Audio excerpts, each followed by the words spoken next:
kabisa. Maloyo jopuonjre 130 ma nie grade mar 7 sikund primar mane laikar chung'od bura ma Butlai County ma Busia sani kadho e midhiero bang' yamo mapek walo tat klese magi.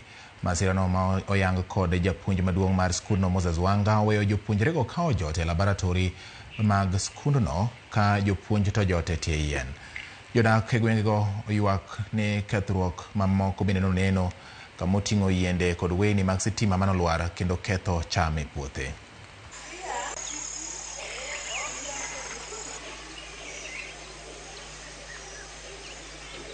Baada tu ya wanafunzi kwenda, mvua ilianza kunyesha na ilikuwa ya upepo mkali.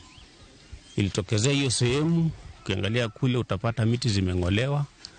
Ilipokuja ikang'oa paa la darasa la 8 na la 7. Vitabu viliharibika maana walimu walikuwa wameviacha ndani kwa meza, na ukiona vile pale ilitoka mvua ilinyeshea, kwa hiyo vitabu vimeharibika pia, hasa zile vitabu vya wanafunzi. Hatuna stima kwa sababu tuna miti imeanguka kwa nyavu za stima huko nje kwa maboma za watu. Tuna miti imeanguka sio tu kwa shule peke yake, kwa sababu hii ilikuwa ni hapa tu within Nela, haikuwa eti ya kwamba ilikuwa kwa hapa kwa shule tu pekee.